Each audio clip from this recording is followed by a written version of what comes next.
The security forces are on a mission to achieve a crime-free, lawful and orderly society.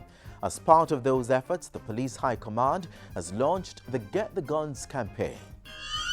The purpose of the Get the Guns campaign is to significantly reduce the number of illegal guns and ammunition that are used by criminals to wreak havoc in our society. Learn more about the initiative later in the show. Plus, would you like to be a barber? We'll tell you how to achieve that dream. Hi there, I'm Adrian Atkinson and this is Jamaica Magazine. We get things started with the news.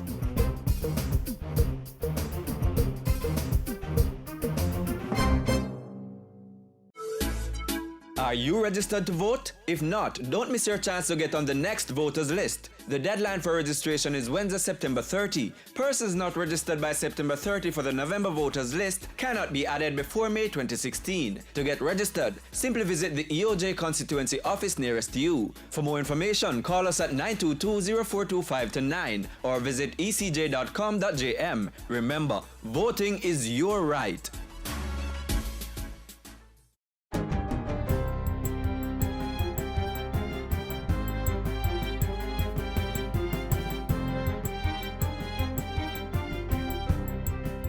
Good day, I'm Carrie Ann Smith and this is your JIS News for Friday, September 25. Jamaica's initiatives to fight the effects of climate change have received a $19.8 million boost. The money is coming from the Inter-American Development Bank through its pilot project for climate change resilience. Through this program, our agencies and stakeholders have received and will continue to receive strong financial and technical support. Portfolio Minister Robert Pickersgill told Thursday's launch that the strategies and action plans under the project will benefit the water, health and tourism sectors. Coastal resources, human settlement and training for all climate change focal points and policymakers will also be facilitated by the project. The Ministry of Agriculture has promised to help drought-affected farmers in St. Mary. In addition to helping with land preparation and providing seeds and plantlets, the ministry will be coordinating with the National Irrigation Commission to get water to farmers. Portfolio Minister Derek Kelly says the water tank distribution program started earlier this year will be extended island-wide. What I want the farmers to do, and I'm going to be asking the RADA team, is to have some more sessions with the farmers, to show them the most efficient way to utilize the support that we are going to be giving. Minister Kelly was speaking following a tour of drought-affected farms in St. Mary. National Security Minister Peter Bunting says there's been a consistent reduction in crime in areas where there is a concentration of projects under the Citizen Security and Justice Program, CSJP. And that suggests that the social intervention programs, the crime prevention, is at least as important, if not more important, in the long run than the crime control initiatives. The minister was speaking Thursday at the opening of the Waterhouse Multipurpose Community Center, the latest investment under the CSJP. $50.6 million was used to construct and equip the center, with $42.6 million coming from the CSJP and the rest from the Waterhouse CDC Benevolent Society. The island's shipping sector is being urged to benchmark their performance against regional and international competitors. At once, our Jamaican students and our Jamaican professionals are given a level playing field in terms of training, exposure, and confidence building.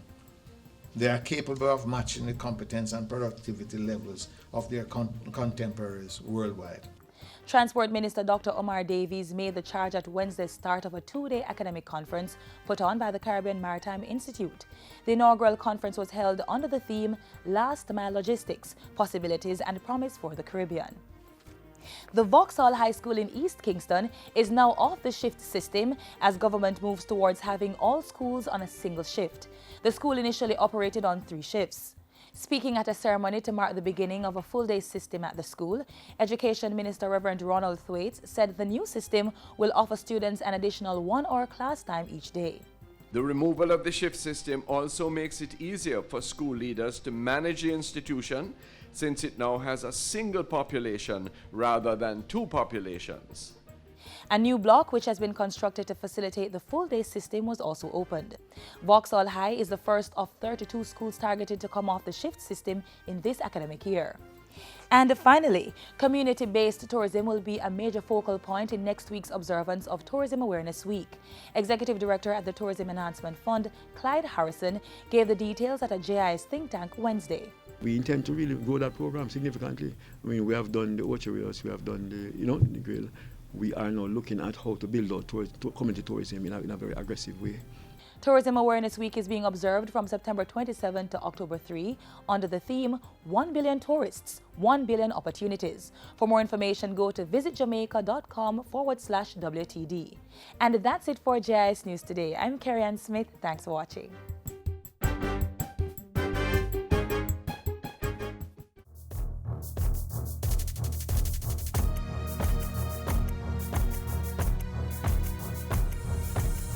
Guns are a significant problem in Jamaica, and that is why we have to move to do something about it.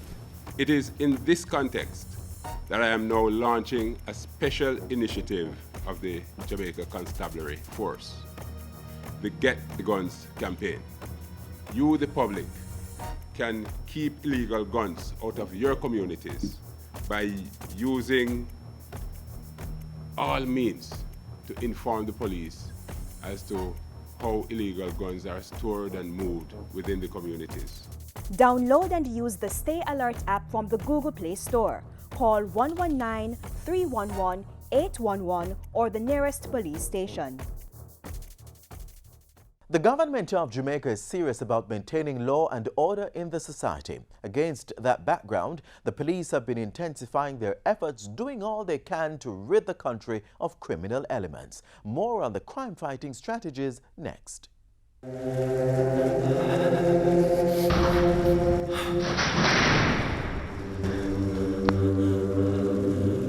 Fighting crime and reinforcing a culture of lawfulness.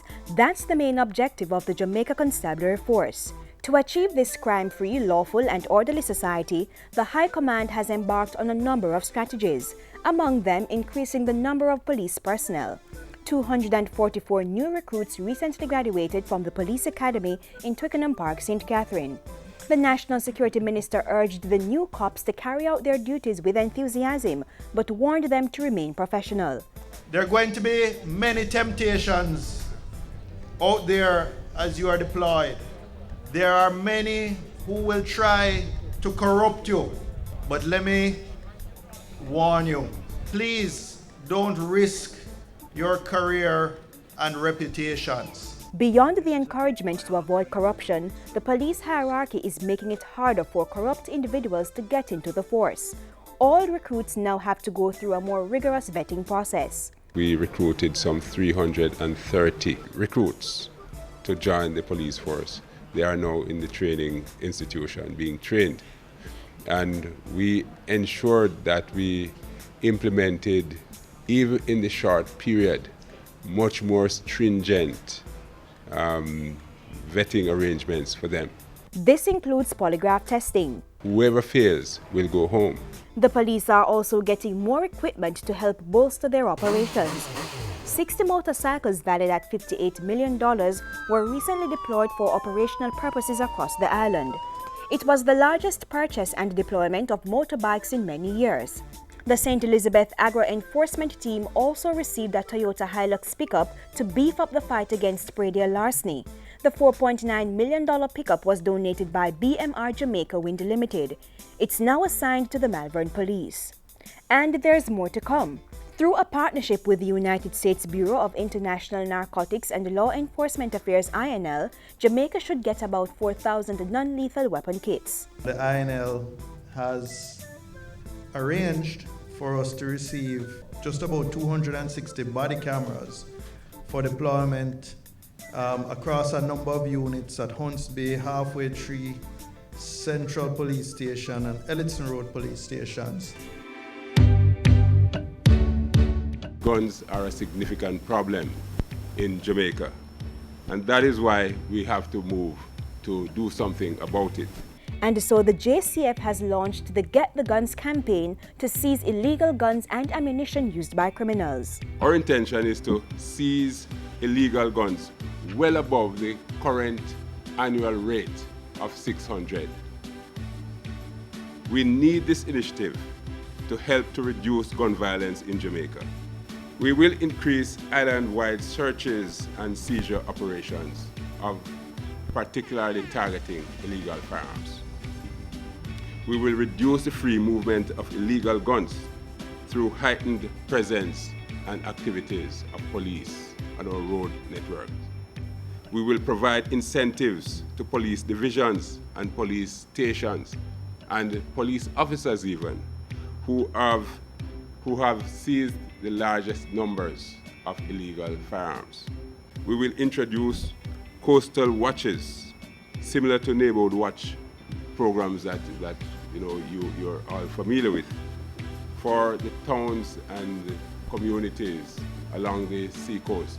We will boost our marine fleet for greater patrolling and monitoring of our coastlines. We strongly endorse this initiative as a private sector organization of Jamaica. We are confident that the move that the Commissioner is making today is the right one, given the level of gun violence that we've seen reported. I'm asking all law-abiding citizens for their patience as we continue with the curfews and cordon and search operations to ferret out the criminals from their midst. Going forward, the Police High Command will continue to move and reallocate resources as necessary and implement initiatives to reduce crime and violence. I believe that together, united as a people under God, we can defeat the criminal elements, and I call upon all well-thinking Jamaicans to join us in our efforts to restore our country to a peaceful and law-abiding society.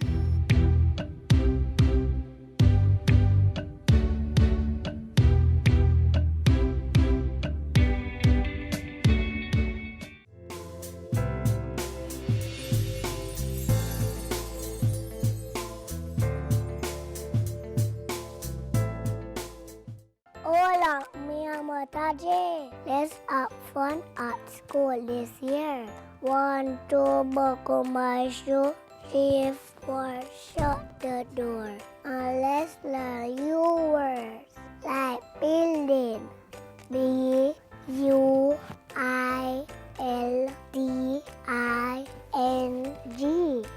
And vegetable, yum yum. V-E-G-E-T-A-B-L-E.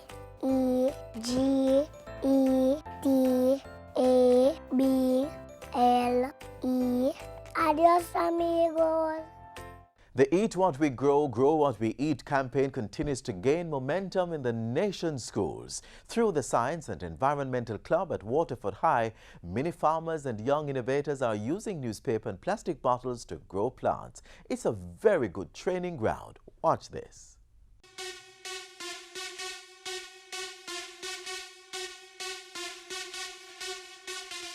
Welcome to another week of School Zone. I'm Tamara.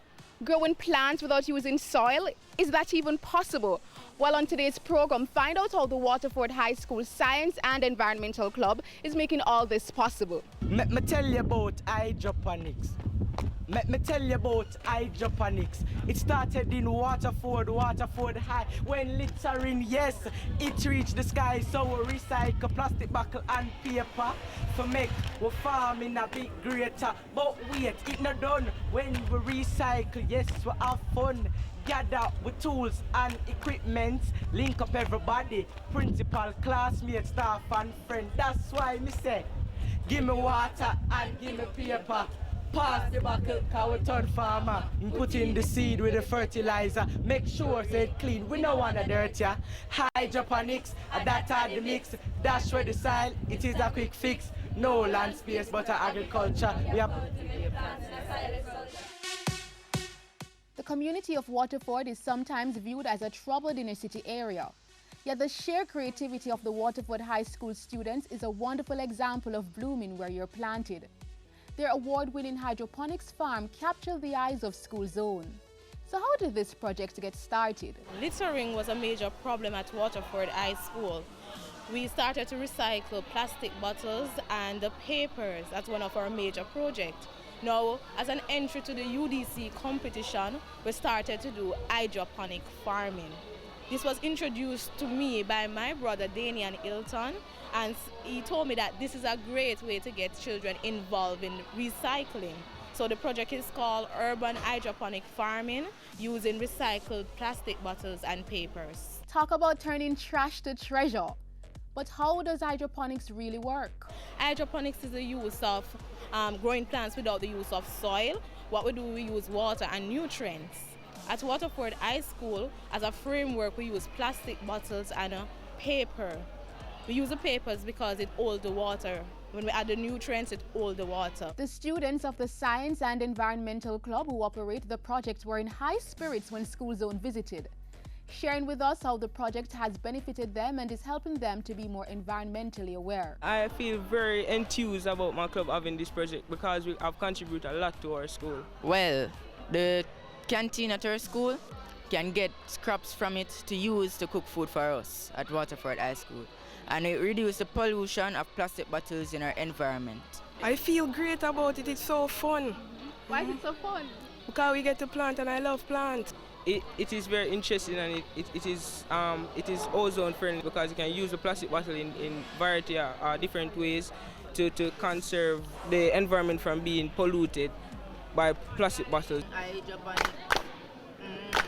Hydroponic. Yes, a long time. Farm for dirt. Hydroponic water, food that work. Shorter land space, get bucket and paper. Seed with fertilizer, greater. Hydroponic. Hydroponic. Crops from the bountiful buttered farm are many, including callaloo, pak choy, lettuce, tomatoes, and more. And these veggies are being put to good use. In March, we got a lot of sweet peppers and peppers. We offer some to the canteen and the students brought home some. Don't let land space be a problem, because you can set up a simple structure in your home, on your veranda, at the back of your house, simply by using plastic bottles and paper. So don't make a land space be a problem for you not to farm. The project has been an entrant in a number of competitions to date, including the Sagicor Visionary Competition and the Earth Day Competition. In May 2013, it was awarded first place in the Urban Development Corporation Helsha Environmental Competition, and the Waterford team members are high off their winning streak. We are really excited about winning. We deserve it. We do a lot of work. We know that we are number one, excellence always, and the students are very excited and very into hydroponic right now. To say that we are excited and happy is an understatement. We are really very proud of our young scientists. They have put our school on the map again, and they have made us as a school family really very happy and excited. They have lived up to our motto, excellence always, and we are proud of them.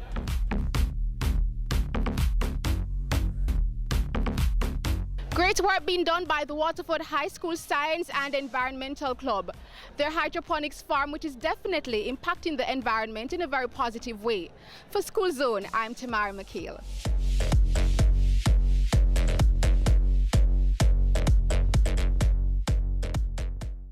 Are you friendly, creative, and willing to learn new techniques? Then you may consider becoming a barber. That's the focus of this week's Career Talk.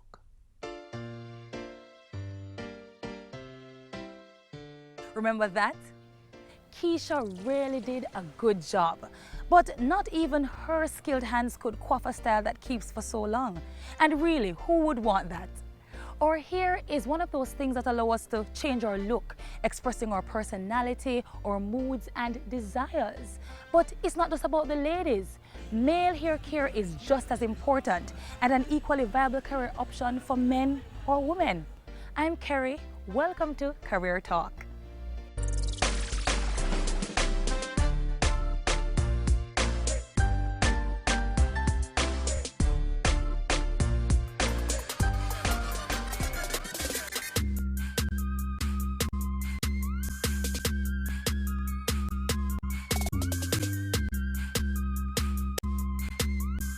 I became a barber in 2002. I got started in this business about 12 years ago. I was going to school and I was loving it. I just tried it, and from that I've been in it I like to make people look neat, you know, from a tender stage I like neatness, so I choose barber. And I choose this job because from a younger age, I love trimming. Used to do it in school, line up my friend them, and I find it very interesting.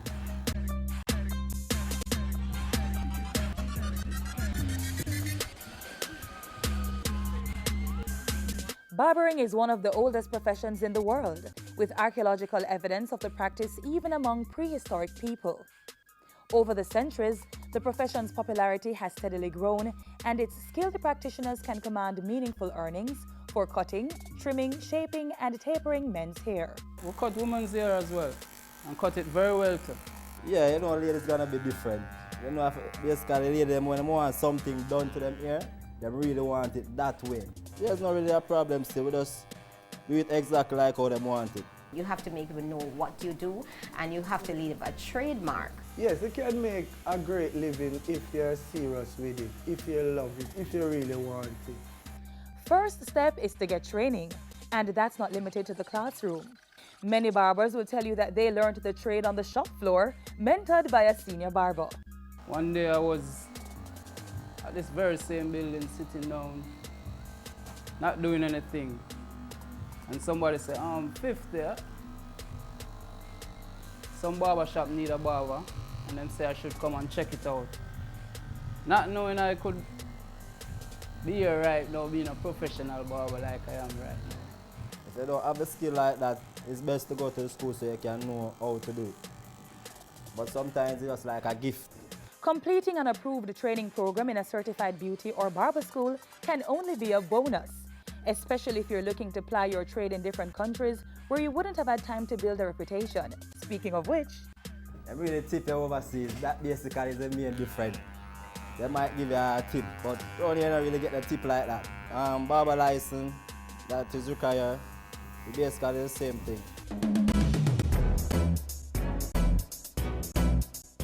in Jamaica, barbers are licensed by the local authority or parish council.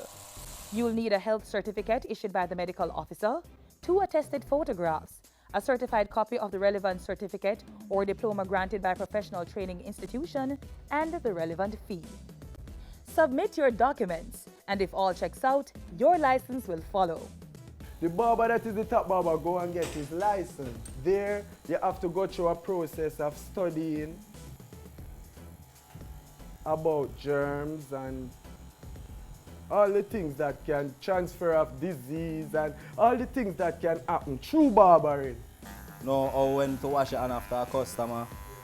Know how to prepare yourself before a customer come in your chair. So basically, it's a lot of stuff you have to know. Like, good customer service is not an option. This is the barber shop, Cornerstone neighborhood. Our own country club. I mean, we can't talk street in the barber shop, then where can we talk street? We can't talk street nowhere else. You know, this ain't nothing but healthy conversation. Yes. You have to have that personality about it. You have to have that.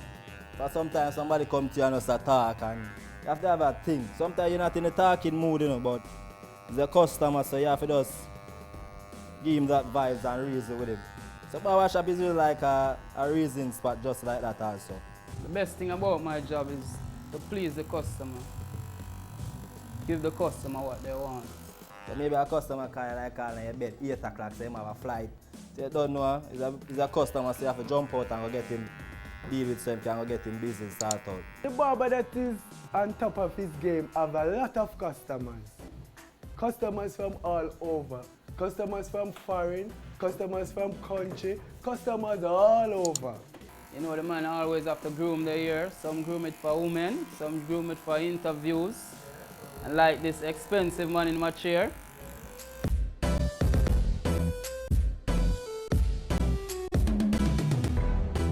Young people, all I'm saying to you is if you choose barber, you just have to put your mind to it.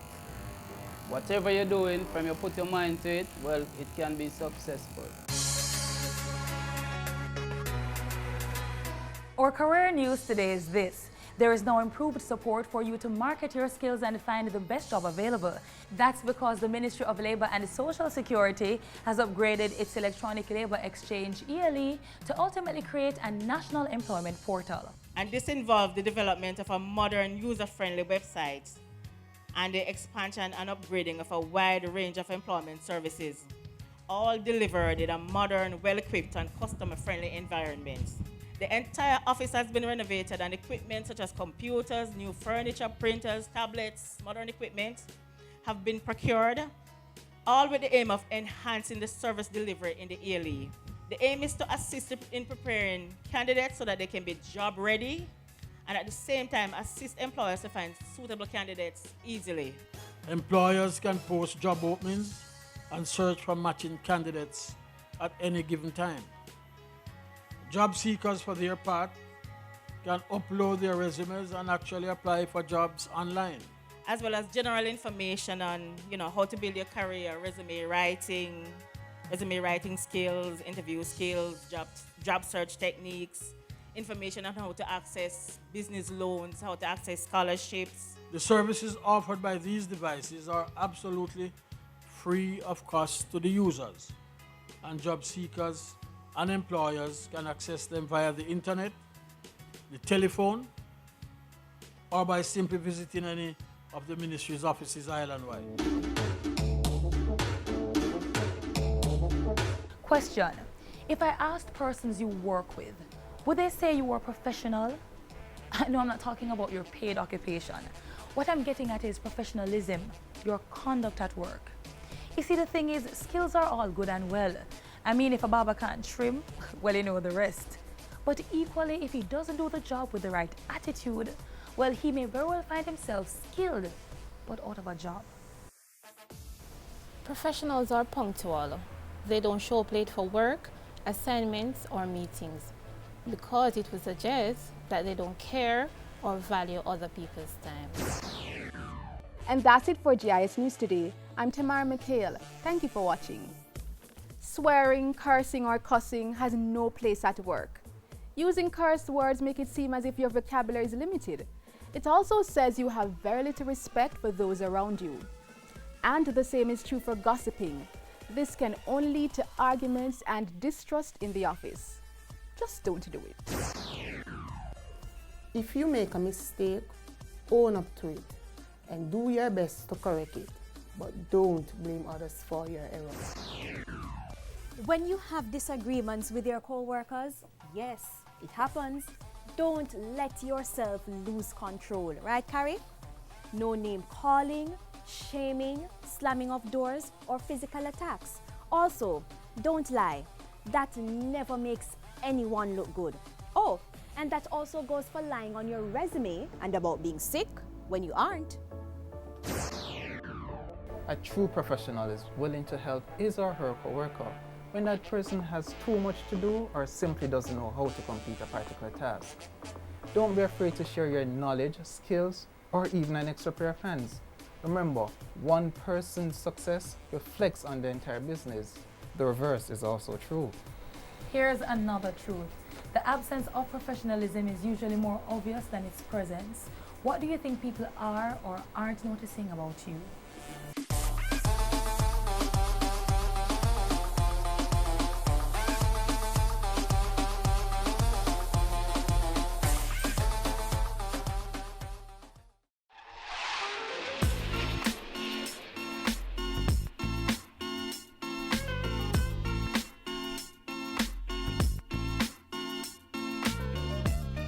And that's it for Jamaica Magazine on this busy Friday evening. But the relationship does not end here. Keep up to date with other useful information at gis.gov.jm and keep sharing your comments via Jamaica Magazine at gis.gov.jm or sound off on social media. I'm Adrian Atkinson and this has been Jamaica Magazine. Thanks for staying with us. We'll see you again tomorrow. This has been a production of the Jamaica Information Service, the voice of Jamaica.